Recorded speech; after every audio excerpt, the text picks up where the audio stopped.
Rolo me pidió de comentar este trabajo que, como decía, salió hace poquito sobre la asociación entre el HDL y el riesgo de eventos cardiovasculares en pacientes de alto riesgo, básicamente en pacientes que ya habían tenido un evento cardiovascular y que estaban en prevención secundaria.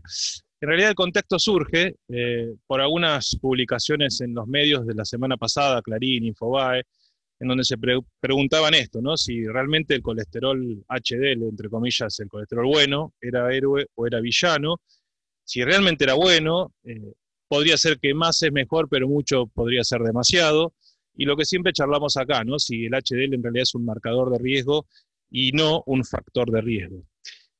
Eh, el contexto es el siguiente. Hace unos años atrás, todos decíamos existe una relación inversa entre los niveles de HDL y el riesgo cardiovascular, y esto surgía a partir de estudios epidemiológicos de hace varios años atrás.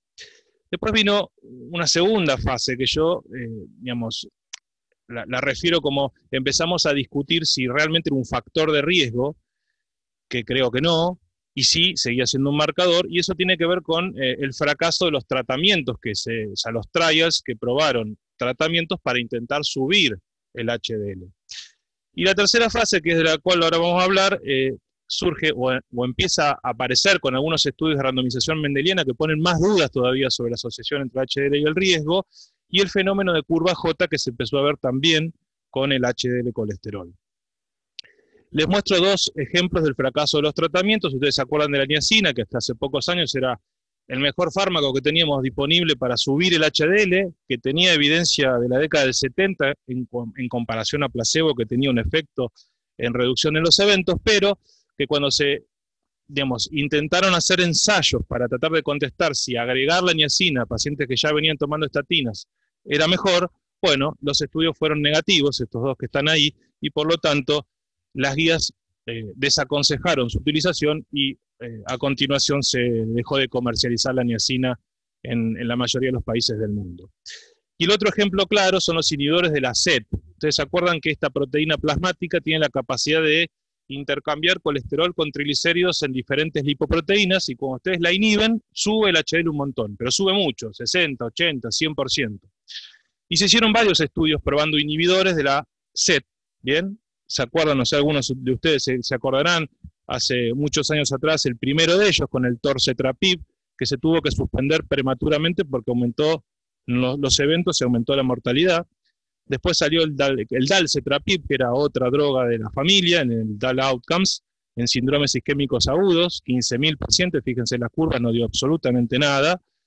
También se publicó el Accelerate con el evacetrapib, que es una tercera droga, que fíjense que aumentaba 130% el nivel de HDL, y tampoco mostró ninguna diferencia en los eventos cardiovasculares, y el único que mostró algo fue el estudio REVEAL con el anacetrapib, pero fíjense, 30.000 pacientes, más de 4 años de seguimiento y una reducción que bastante marginal de 9% en los eventos cardiovasculares, y muchos en ese momento discutían que en realidad era porque había aumentado casi un 20, había disminuido, perdón, casi un 20% el colesterol no HDL.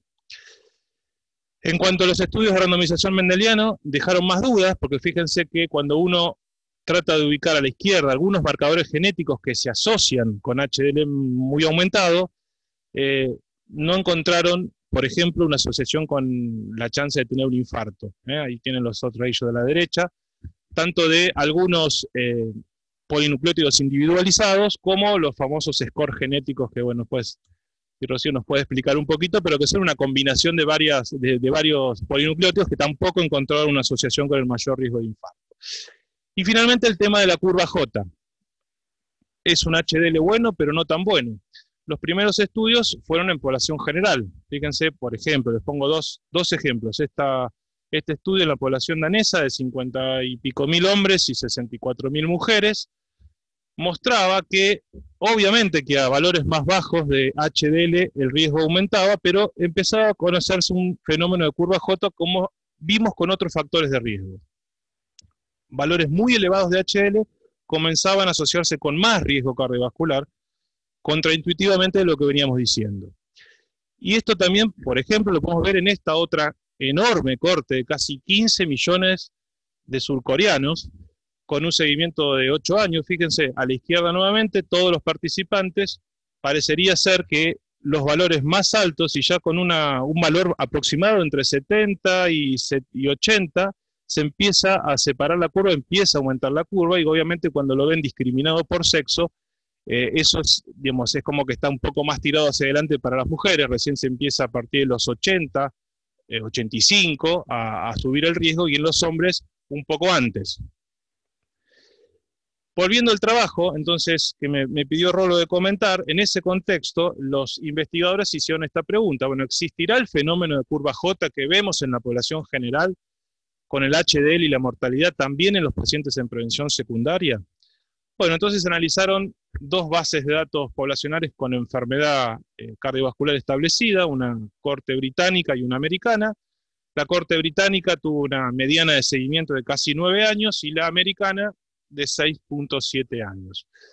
La corte británica incluyó pacientes entre 40 y 72 años de edad, todos, insisto, con enfermedad establecida, enfermedad cardiovascular establecida, y la corte americana incluyó cualquier paciente más de 18 años.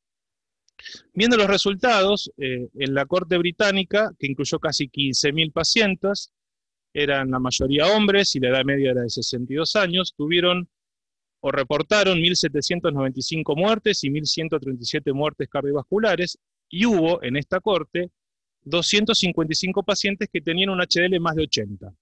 Eso representaba cerca del 2% de la población total. Cuando uno ve ese tipo de pacientes, los que tenían más de 80, se encuentra con que eran más añosos, que había más mujeres, que efectivamente tomaban más alcohol y que tenían menos factores de riesgo como la diabetes, la hipertensión o la hipertrigliceridemia. La otra corte, la americana, que incluyó menos pacientes, aproximadamente 5.500 pacientes, también la mayoría eran hombres, una edad media de 63, 64 años, reportó casi 1.500 muertes y casi 760 muertes cardiovasculares, y había un grupito de 90 pacientes que también tenían más de 80 miligramos por decilitro de HDL, que representaba el 1.6% del total de la muestra. Y nuevamente esos pacientes que tenían más de 80 eran más frecuentemente mujeres, tomaban más frecuentemente alcohol, tenían menos triglicéridos, menos medicación preventiva como estatinas o aspirina, y tenían menos antecedentes de infarto. O sea que claramente había diferencias en las poblaciones. Esta es la distribución del HDL colesterol en las dos cortes, en la británica a la izquierda y en la americana a la derecha. Remarco que obviamente la proporción de sujetos con HDL extremo era bastante poca, por lo que esto podría limitar las interpretaciones. En cuanto a los resultados, fíjense, esto es muerte de todas las causas. Lo que les quiero marcar en esta gráfica es que esto está estratificado según los diferentes cortes de HDL, y los que tienen peor evolución son justamente la curva naranja y la curva rosada, que son los pacientes con menos de 30 de HDL o más de 80 de HDL.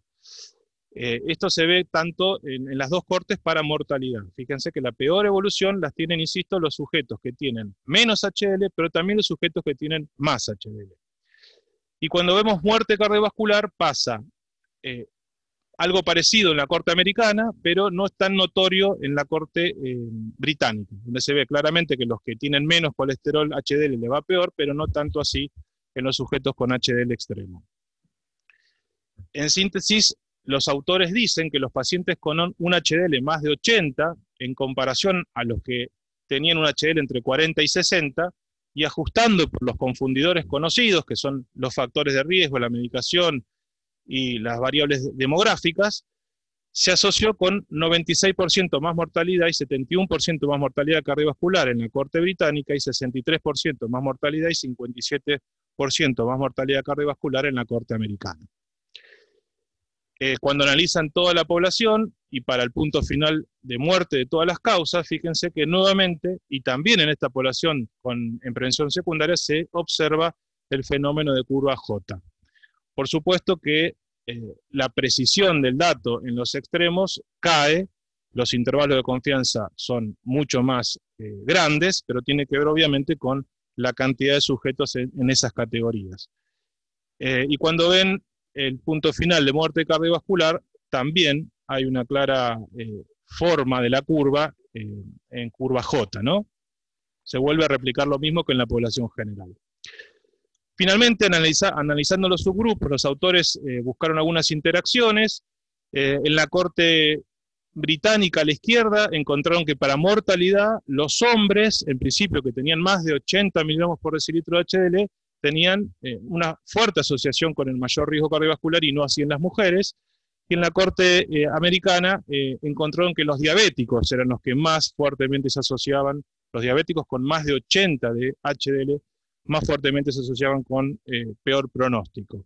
Y para la muerte cardiovascular, el análisis de la Corte Británica no encontró ninguna interacción, y nuevamente, en el caso de la Corte Americana, encontraron que los diabéticos y los jóvenes mostraron una cierta interacción, es decir, eran subpoblaciones que tenían una asociación más fuerte con el riesgo cardiovascular cuando tenían un HDL más alto. Así que, para terminar, digamos, la pregunta es ¿por qué? ¿Por qué uno tiene este fenómeno de curva J? ¿Cuál sería la explicación? La verdad que no lo sabemos en definitiva, son todas especulaciones. La principal es que cantidad no es lo mismo que calidad. Conocemos que el HDL es una molécula muy compleja. Cuando nosotros medimos en el laboratorio el colesterol HDL, en realidad lo que estamos midiendo es cuánto colesterol tiene el sujeto dando vuelta en la sangre transportado por el HDL. Pero no nos dice absolutamente nada de cómo funciona esta lipoproteína, que es muy compleja y que tiene, como ustedes ven, funciones sobre el endotelio, funciones antiinflamatorias, funciones antitrombóticas, y depende qué enzima y qué proteína entra o sale a la estructura de esta molécula, es cómo se va a comportar y sus propiedades. O sea que lo único que miden ustedes cuando miden el colesterol HDL es el colesterol que está dentro de esta partícula, pero de ninguna manera cómo funciona, y sabemos que el medio puede variar su composición.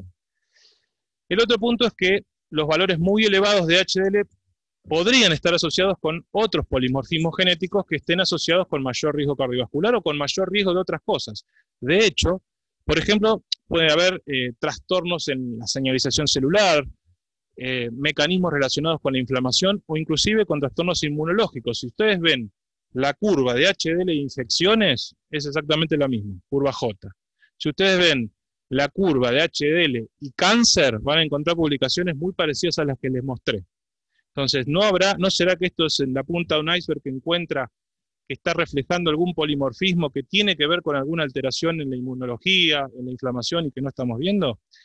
Y obviamente, como todo estudio observacional, esto no deja de ser un estudio observacional, puede haber confundidores que no se evaluaron en las cortes, e inclusive algunos autores plantean siempre la posibilidad de causalidad reversa, a pesar de que algunos autores han hecho subanálisis eliminando los primeros años del seguimiento, o sea, los que tuvieron evento en los primeros años de seguimiento, y los resultados siguen siendo similares. Así que cuando el paciente nos diga ahora si el HDL es mejor, le vamos a tener que decir, me parece, más es mejor, pero mucho puede ser demasiado. Gracias.